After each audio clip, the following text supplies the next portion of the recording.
जिल्हा परिषद शाळा खाजगी परीक्षांचा सुळसुळाट, गुणवत्ता वाढीच्या नावाखाली पालकांची आर्थिक लूट, शिक्षण विभागाची भूमिका संशयाच्या भोवऱ्यात.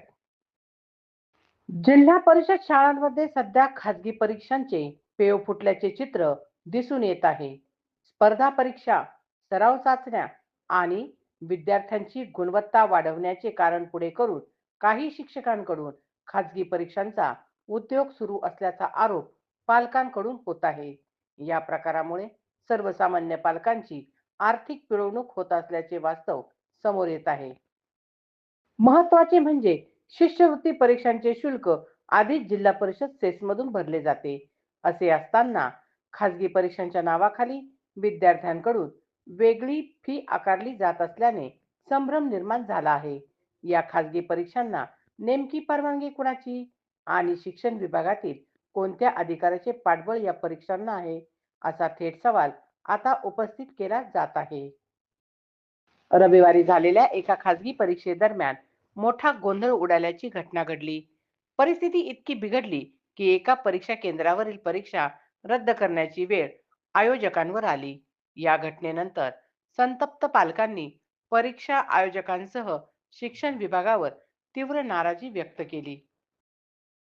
मुलांच्या शिक्षणाच्या नावाखाली सुरू असलेल्या या प्रकारामुळे पालकांमध्ये तीव्र असंतोष आहे. शिक्षण हे सेवा क्षेत्र असून त्याचे व्यापारीकरण थांबले पाहिजे, अशी ठाम भूमिका पालकांनी मांडली आहे. वेळेत कारवाई झाली नाही तर आंदोलनाचा मार्ग स्वीकारावा लागेल, असा इशाराही पालकांकडून देण्यात आला आहे. खाजगी परीक्षांना दिलेल्या परवानग्या, त्यामागील आर्थिक व्यवहार, तसेच शिक्षण विभागातील जबाबदार अधिकाऱ्यांची भूमिका याची सखोल चौकशी होणे आवश्यक आहे.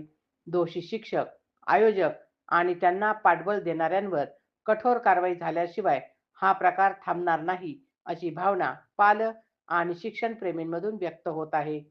शिक्षणाचा उद्देश विद्यार्थ्यांचा सर्वांगीण विकास असावा, आर्थिक लूट नव्हे. आता तरी शिक्षण विभाग जागा होणार का, हा प्रश्न कायम आहे. इतका गंभीर प्रकार घडूनही शिक्षण विभागातील अधिकारी अद्याप मौन बाळगून असल्याचे चित्र आहे.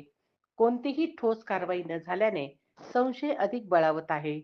जिल्हा परिषद प्राथमिक शिक्षकांमध्ये चर्चेला उधाण आले असून अधिकाऱ्यांच्या दिमतीला खाजगी परीक्षा आयोजकांची स्वतंत्र टीम कार्यरत असते. त्यामुळेच कारवाई होत नसल्याची दबक्या आवाजात चर्चा सुरू आहे.